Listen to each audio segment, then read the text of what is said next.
우리의 인생은 만남으로 시작이 되어집니다. 누구를 어떻게 만나느냐에 따라서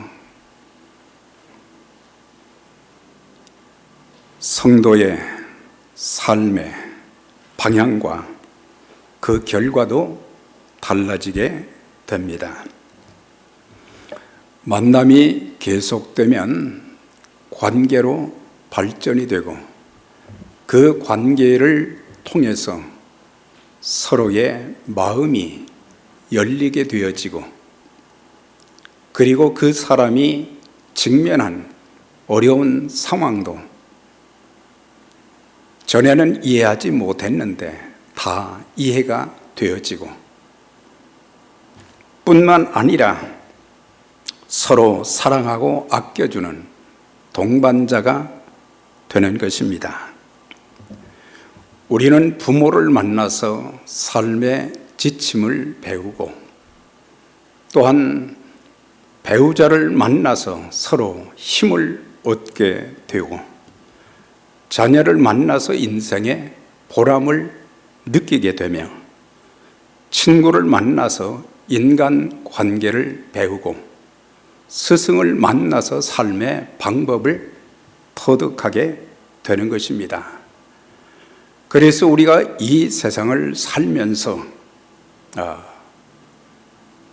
우리 자신들이 만나는 그 만남이 얼마나 중요하고 그 만남은 서로에게 위로와 격려가 되고 또한 축복이 되는 그런 만남의 지속이 일평생 있어져야 될 것입니다.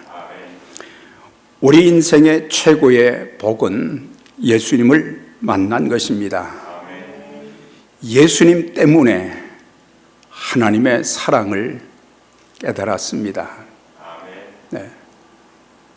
그냥 듣기로만 하나님이 나를 사랑하신다. 또 다른 사람들이 당신을 하나님이 사랑하신다. 그런 말은 참 많이 들었지만 신앙생활을 오래 하는 가운데 점점 하나님에 대한 지식이 늘어갈 뿐만 아니라 또한 하나님 앞에 그 말씀을 순종하고 기도하는 가운데 하나님의 그 놀라운 사랑이 얼마나 크고 놀라운지 그런 것들을 점점 알아가기 시작했고 그래서 하나님의 사랑의 깊이와 높이, 넓이와 길이가 얼마나 크다고 하는 그 사랑을 깨달은 사람들은 이 세상의 명예, 행복, 물질보다 저도 하나님 사랑합니다. 그런 고백을 하게 되는 것입니다. 그래서 예수님 때문에 하나님의 사랑을 깨닫게 되었고 예수님 때문에 용서받을 수 없는 죄를 용서받았고 하나님의 자녀의 특권을 얻게 되었으며 영생의 복을 받아 천국의 기업을 소유하게 되었다고 하는 것입니다. 그리스도인들은 신앙생활하면서 다음 두 가지의 만남을 아주 소중히 여겨야 합니다. 첫째는 하나님과의 만남의 관계를 죽는 날까지 잘 이어가야 할 것입니다. 우리가 믿는 하나님의 이름이 성경에 참 많이 나오지만 특별히 천지 만물의 창조주요 주인이 되시고 생사화복의 주권자가 되시고 전능하신 이런 하나님을 우리가 그리스도를 통해서 만나게 되었고 하나님은 우리를 끊임없이 사랑하시고 우리에게 은혜를 베풀어 주시고 우리의 삶을 인도해 주시지만은 우리는 종종 우리의 삶의 형편에 따라서 우리는 하나님 앞에 섭섭한 마음도 갖고 또 하나님을 예배하기보다는 또 하나님께서 왜 내게 복을 주시지 않는가, 이런 섭섭함 가운데 때로는 세상으로 나가는 사람들도 많이 보게 되는데, 하나님이 우리를 자녀 삼아 주시고 그 은혜를 우리가 깨닫는다고 하면은 우리는 내 목숨이, 내 삶이 어찌 되더라도 그 하나님을 놓지 않게 될 것입니다. 우리 모두 이런 복된 만남을 통해서 인생의 새로운 전환기가 마련되어서 지금까지 보람되고 축복된 삶을 살아올 수 있었다고 하는 것을 절대 잊지 말아야 될 것입니다. 오늘 이 시간 정말 저와 여러분들 스스로에게 물어볼 그런 질문은, 정말 하나님과의 진정한 만남을 나는 계속 누리고 있는가? 하나님과의 만남의 첫날부터 지금까지 변함없이 그 관계가 지속이 되어가며 의미 있고 풍성한 삶을 살고 있는가? 에녹은 하나님을 만난 이후에 300년 동안을 하나님과 동행했다고 했습니다. 노아는 하나님을 알고 믿은 이후로 950년을 하나님과 동행했다고 했습니다. 아브라함은 100년 동안 하나님의 부르심을 받은 나이가 75세가 되었을 때부터 시작해서 100년 동안을 하나님과 변함없이 동행을 했습니다. 히브리서 11장에는 수많은 믿음의 사람들이 하나님과 동행하되 자신들에게 주어진 어떤 역경과 시련, 때로는 자기들이 순교를 당하기까지 하나님과의 그 관계를, 믿음의 관계를 놓지 않고 일평생 저들의 삶을 하나님께 맡기며 살았던 그 사람들을 소개하면서 우리들에게도 이제 그런 삶을 살라고 격려를 해주고 있습니다. 우리 모두도 일평생 사는 동안 하나님과 변함없이 동행하는 믿음의 사람들이 다 되시기를 바랍니다. 둘째는 하나님께서 맺어주신 가족관계, 성도관계를 소중히 여기고 깨뜨리지 말아야 할 것입니다. 하나님께서 우리들에게 맺어주신 많은 만남들이 있습니다. 부모 형제와의 만남, 부부의 만남, 성도들과의 만남, 친구와의 만남, 직장과 사업, 사회생활을 통한 여러 만남들도 있습니다. 그런데 그 많은 만남들 중에는 평생 동안 지속되는 행복한 만남도 있지만은 또한 얼마 가지 못해서 만남이 단절되는 아픔을 겪기도 합니다. 처음 만났을 때는 상대방이 너무 사랑스럽고 존경스럽고 소중해서 자신의 모든 것도 아낌없이 주고 싶기도 했지만은 세월이 지나면서 작은 욕심 하나 때문에 가슴 아픈 이별로 끝나는 경우들도 숱하게 많다고 하는 것입니다. 우리가 꼭 알아야 될 것이 있는데, 그것은 인간의 만남은, 우리의 만남은 하나님이 인도해 주셨다고 하는 것, 하나님이 인도해 주셨기 때문에 우리는 그 만남을 소중하게 여기고 그 관계를 끝까지 잘 이어가며 좋은 것을 함께 나누는 축복의 동반자로 살아가야 될 것입니다. 창세기 25장, 27장의 두 장을 보게 되면 야곱은 그의 형 에서와의 아름다운 그 관계를 자기 욕심을 채우기 위해서 깨뜨렸던 것을 보게 됩니다. 형 에서가 배가 고픈 틈을 타서 장자의 명분을 팥죽 한 그릇에 사게 되었고, 또한 자기 아버지 이삭이 눈이 어두워서 앞을 보지 못하는 아버지를 속이고 형 에서가 받을 그 축복을 전부 탈취를 한 것을 볼 수가 있어요. 그래서 결국에 형 에서가 자기를 죽이려고 하는 그 상황에서 부모의 도움을 받아서 외삼촌이 있는 밧단 아람으로 이제 도망을 가는 그런 신세가 되었던 것을 보게 됩니다. 야곱이 겪는 이러한 상황, 이런 상황을 보면서 자신이 무엇인가를 얻기 위해서 수단과 방법을 가리지 않는 그런 태도는 그리스도인들에게 지향되어야 할 것입니다. 하나님이 맺어주신 소중한 형제 관계를 내 이익을 위해서, 어떻게 보면 그는 복을 그렇게 사모한 자지만은 우리가 정당하게 우리가 복을 받는 그런 삶을 살아야지, 이렇게 속이고 말이죠.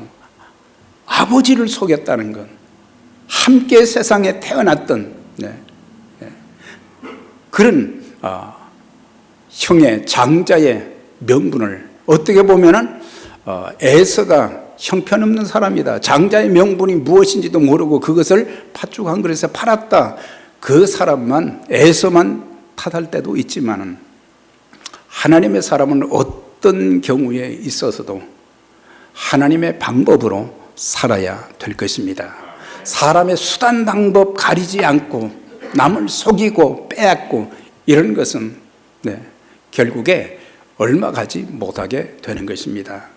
그래서 하나님 앞에서 우리의 삶이, 우리의 신앙이 깨끗해야 될 뿐만 아니라, 그리고 모든 사람들이 나와 같이 복을 받는 존재로 함께 그 귀한 사역을 감당할 수 있는 동반자로 평생을 함께하는 그런 아름다움이 우리의 믿음의 가정들에게 있어야 될 것입니다. 욕심은 죄를 잉태하고 아름다운 관계를 한순간에 깨뜨리고 자신의 인생까지 파괴시키는 괴물이 되는 것입니다. 우리가 꼭 알아야 될 것이 있어요.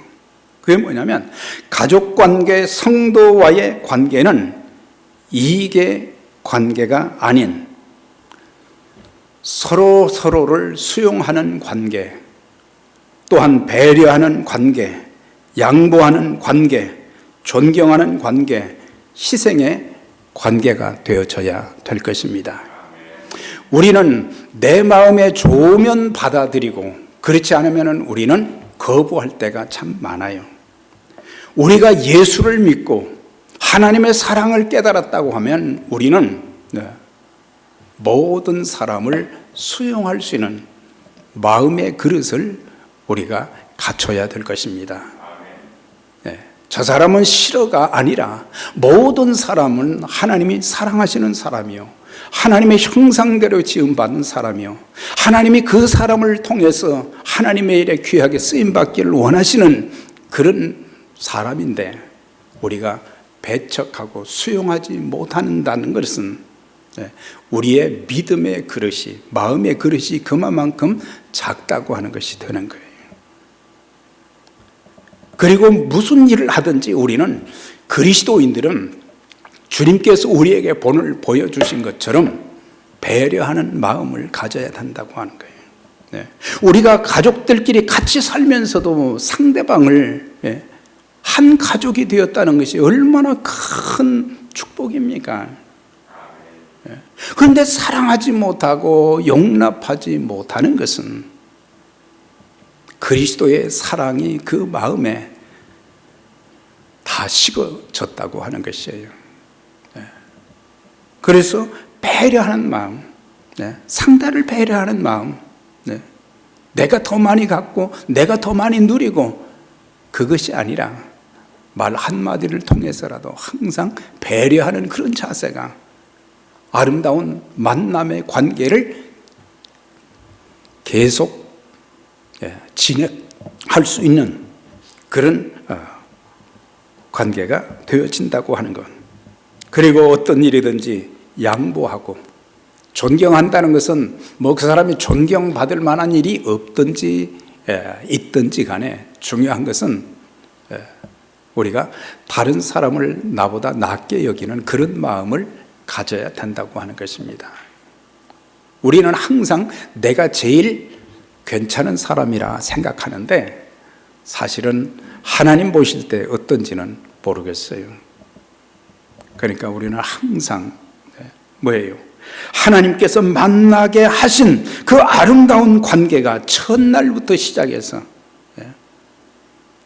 바울이 빌립보 교회 성도들에게 늘 참 편지를 쓰면서 감동스러운 것은 뭐냐면 너희가 첫날부터 지금까지 바울을 만난 첫날부터 시작해서 그가 어떤 상황에 처했든지 감옥에 갇히든지 멀리 떠나 있든지 하나님께서 맺어주신 그 관계가 한 번도 중단되지 않는 그런 아름다움이 있었던 것을 보게 돼요. 우리는 상대방에게 뭔가 얻을 것이 있다고 하면은 우리는 가까이 하고 더 친절하고 더 많이 주고 그러지만은 그 사람에게서 얻을 것이 하나도 없다고 생각하면 그때는 등을 돌리게 되는 것이 세상의 이치인 것입니다. 그런데 믿음의 사람들은 달라야 된다고 하는 거예요. 희생의 관계. 그래서 결국 이 야곱을 보게 되면 10절부터 시작되는 말씀 보면 그가 부엘세바에서 떠나 하란으로 향하여 가더니 한 곳에 이르러는 해가 졌다 그랬어요. 유숙할 곳이 없습니다. 그래서 한 돌을 가져다가 베개로 삼고 거기 누워 자더니 얼마나 처량한 신세냔 말이죠. 그런데 참 놀라운 일들이 있어요. 형 에서가 추격에 오지 않을까 하는 두려움과 앞날에 대한 아무것도 보장되지 않은 불안한 상황 속에서 베델 광야에서 그 잠이 올까? 두려움도 있고 자기 모습을 보니까 참 너무 답답하기도 하고 잠이 오지 않을 것 같은데 거기서 잠을 잘 수 있었다는 것은 하나님의 배려가 있음을 여기서 찾아볼 수 있어요. 그의 행위는 밉지만 정당하지 못하지만 그의 신앙의 가계를 보면 아브라함이 있었고 이삭이 있었고 또 하나님께서 그 아버지의 할아버지에게 약속하신 언약이 있고 그래서 아무리 잘못된 일을 했더라도 하나님은 배려하시면서 그를 성경을 읽다 보면 계속 고쳐 나가시는 것을 보게 돼요. 다듬어 가시는 과정을 보게 돼요. 본래 야곱의 이름이 뜻이 뭡니까? 빼앗는 자, 속여 빼앗는 자 그랬어요. 사기꾼 말이죠. 그런데 이 사람이 점점 이제 창세기 50장까지 이렇게 가다 보면은 엄청나게 변화되어지고 하나님의 약속을 이어가는 통로로서 귀하게 쓰임받는 그런 모습을 볼 수가 있어요. 그래서 하나님의 특별하신 배려를 통해서 그는 단잠을 잘 수 있었어요. 요즘 시대는 참 어려운 시대라 사람들이 밤잠을 못 잔다고 하는 거예요. 여러 가지 걱정과 근심과 불안과 초조, 내일이 아무것도 기약된 것이 없고 그렇지만 우리의 이런 불안, 초조 또 답답함, 절망적인 것은 이건 하나님이 주시는 것이 아니거든요.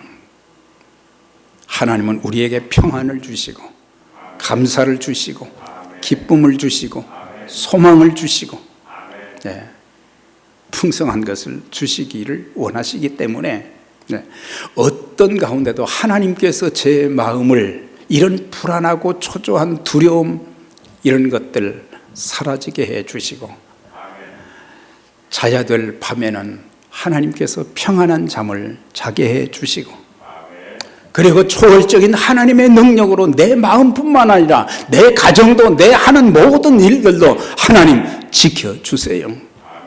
네. 주님이 그렇게 지켜주시는 것입니다. 그래서 어떤 문제도 네, 우리는 하나님께 맡기는 하나님을 신뢰하는 자세가 절대적으로 필요한 거예요. 네. 그런데 여기서 그가 잠을 자다가 꿈을 꿨어요. 네. 우리들이 꾸는 그런 꿈이라기보다는 그것은 하나님께서 보여주시는 계시였다는 것을 알 수가 있어요.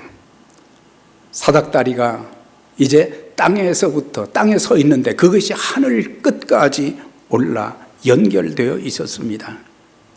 사닥다리 위에는 하나님이 서 계셨고 사닥다리 아래에는 야곱이 잠을 자고 있었고 그런데 그 사닥다리 중보의 역할은 바로 중보자 되신 예수 그리스도를 예표하는 것인데 그래서 미래에 아무것도 보장되지 않은 야곱에게 주님은 친히 사닥다리가 되어 주셔서 하나님을 만나게 하시고 하나님께서 그에게 말씀을 주시면서 아직은 그의 모든 못된 습성들이 다 제거되지 않았지만은 하나님은 그 언약을 중요시하게 여기시면서 그를 변화시켜서 쓰실 것을 믿으셨기 때문에 그에게 약속을 해 주시는 것을 보게 돼요.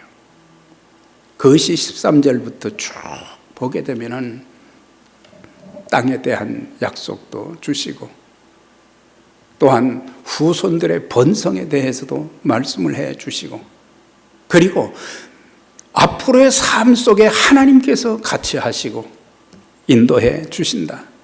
내가 너를 절대로 버리지 아니하신다. 그런 말씀을 들은 거예요.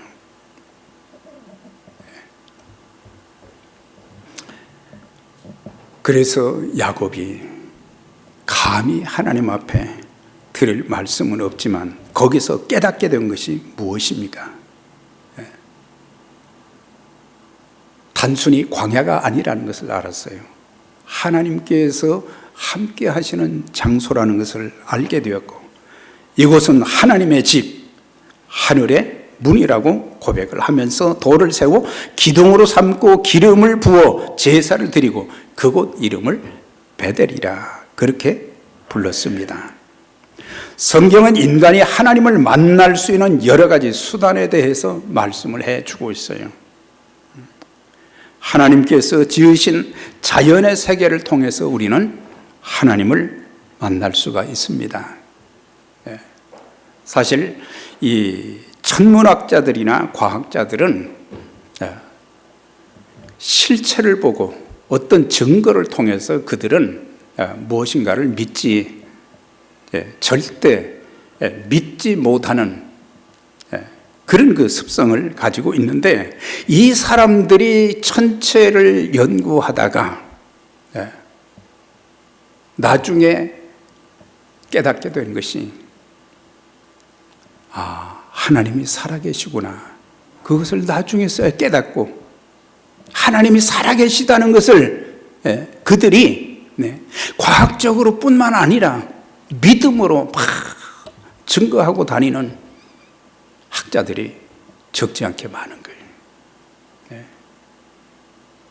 많은 사람들이 여행을 하면서 뭐 여기저기 말이죠. 좋은 곳은 다 가보려고 참 애를 많이 쓰는데 뭐 좋지요.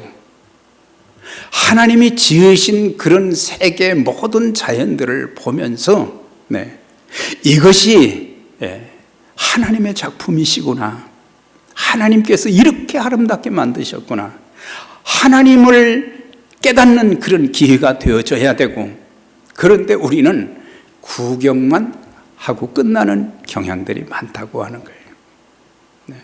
여행뿐만 아니라 우리의 삶 전체 지금 여러 가지 불합리한 일들 세상에는 수도 없이 많지만 하나님께서 천지 만물을 지금 어떻게 이끌어 가시고 이 역사를 어떻게 이끌어 가시고 이 어려운 중에도 하나님께서 선택한 백성들을 얼마나 선하게 인도해 주시고 여기저기서 하나님의 기적의 역사들이 막 일어나고 있는데 우리들은 그런 것들을 깨닫지도 못하고 체험하지도 못하고 간증도 못할 때가 있습니다.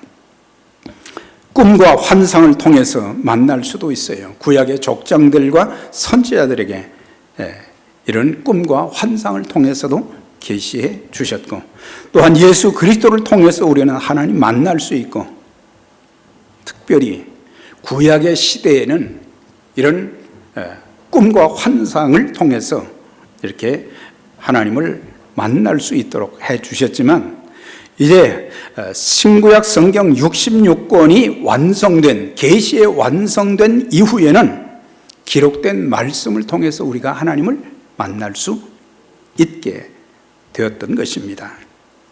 수많은 종류의 다양한 인생을 살았던 사람들이 엄청난 변화가 어디서부터 있게 되었는가? 이 사람들이 흉악한 죄를 지고 난 뒤에 깨닫지를 못하는 거예요.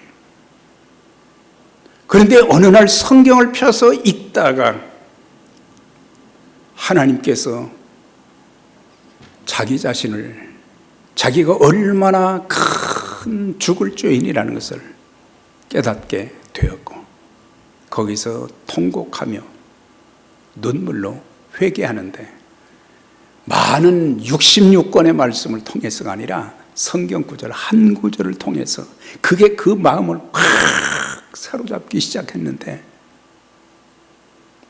그래서 변화되어 가지고 일생을 정말 그 어떤 사람들보다도 아름답게 귀하게 쓰임받은 그런 일들이 수도 없이 많잖아요. 어떤 사람들은 삶의 위기를 만나서 이제는 내게 희망이 없구나. 그래서 목숨까지 끊어버리려고 하던 찰나에 어느 날 성경의 말씀 한 구절, 두 구절이 그의 마음을 딱 사로잡기 시작했고 거기서 목숨을 끊으려고 했던 사람들이 내가 얼마나 하나님 앞에서 소중한 사람인가 그걸 깨닫기 시작했고 하나님께서 지금 이런 위기를 만났지만 또 하나님께서 내게 속한 그 문제 내 힘으로는 불가능하지만 하나님의 능력의 손길로 이 문제를 해결해 주실 것이라는 믿음을 가지고 기도하는 가운데 인생 역전이 된 사람들도 얼마나 많습니까? 그런데 중요한 것은 우리는 다른 사람들이 구원받은 간증, 다른 사람들이 또한 치료받은 간증, 다른 사람들이 또한 하나님께서 모든 역경과 시련 속에서 건져주신 기가 막힐 웅덩이와 수렁 가운데서 끌어올려주신 그 하나님의 역사의 간증을 듣고 참 은혜 받았다 그렇게 말은 하는데 중요한 것이 뭡니까? 내가 빠져 있다고 하는 거예요. 내가 빠져 있다고 하는 거예요. 하나님은 여전히 살아계시고 하나님은 전능하신 하나님이신데 왜 나는 그런 하나님을 종교적으로만 이름을 부르고 종교적인 예식만 집행하고 나는 예수님 이렇게 만났습니다. 예수님께서 내 인생을 이렇게 바꾸어 주셨습니다. 나를 기가 막힌 웅덩이와 수렁에서 끌어올려 주셨습니다. 네. 하나님 나를 고쳐주셨습니다. 금년 한 해 이런 간증이 저나 여러분 모두에게 참 있기를 주의 이름으로 축원합니다. 본문을 통해서 네 가지의 중요한 내용을 다음 주까지 말씀을 드릴 것인데, 첫째는 만나 주시는 하나님, 둘째는 야곱에게 약속해 주신 두 가지 복, 셋째는 감격하여 제단을 쌓는 야곱, 네 번째는 하나님의 은혜가 너무 커서 하나님 앞에 서원하는 야곱. 이런 네 가지를 이제 살펴보게 될 것입니다. 자, 그러면은 야곱에게 찾아와 만나 주시며 장래를 약속해 주신 그 하나님을 보게 되는데, 거기에서는 아브라함과 이삭의 하나님이라고 하시면서 하신 말씀이 너와 내 자손에게도 이 땅을 줄 것이다. 약속이죠. 그러니까 아브라함과 이삭에게만 약속하신 것이 아니라 바로 지금 이 처지에 있는 도망가는 신세, 이런 상황 속에서도 하나님께서는 그에게 약속을 주시잖아요. 그 다음에 땅의 모든 족속이 너와 내 자손을 위해서 복을 받게 될 것이다. 이 엄청난 은혜와 복을 주시는 거예요. 아브라함에게도 그렇게 말씀하잖아요. 너의 씨로 인해서 천하 만민이 복을 얻게 될 것이다 그랬어요.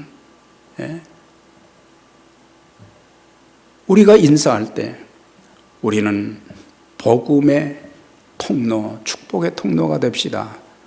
인사하는 것으로 끝나지 말아야 될 것입니다.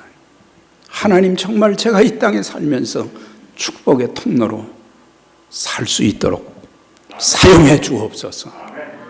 축복의 통로가, 복음의 통로로 하나님 앞에 우리가 쓰임을 받을 수 있다는 그 자체가 얼마나 복된 일이겠어요. 그런데 우리는 쓰임 받는 것을 귀찮게 생각하는 거예요. 여러분, 우리는 작은 것 하나 드리면 하나님께서는 30배, 60배, 100배로 갚아주시는 하나님이십니다. 그걸 알아야 돼요. 내가 가진 것이 어떤 은사가 되었든지 재능이 되었든지 직분이 되었든지, 우리가 직분을 다 받았지만 그 직분을 가지고 하나님이 기뻐하시는데 얼마나 드리고 있는가. 이런 나이를 불문하고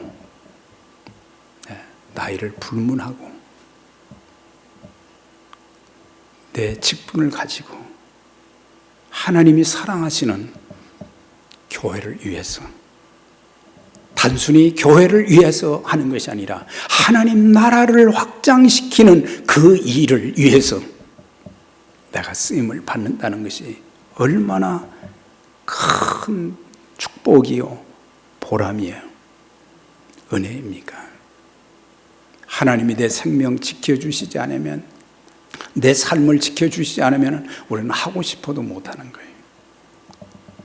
여러분들, 하나님이 주신 것 지금 사용해야지 계속해서 시간 끌다가 나중에 후회하는 일이 없기를 바랍니다. 창세기 17장 7절에 보면 하나님의 언약의 유효성을 확인해 주는 거예요. 내가 내 언약을 너와 내 대대 후손 사이에 세워 영원한 언약을 삼고 너와 내 후손의 하나님이 되리라. 내 후손에게 가나안 온 땅을 영원히 기업으로 주리라. 야곱이 실수하고 잘못한 것이 많이 있지만은 아브라함과 맺은 그 언약은 변함이 없다고 하는 거예요. 그런데 잘못한 일이 있는데도 그러나 하나님의 2단계 계획이 뭡니까? 그 언약을 이루는 도구로 계속해서 쓰임받도록 하기 위해서 야곱을 연단하게 되는 거예요.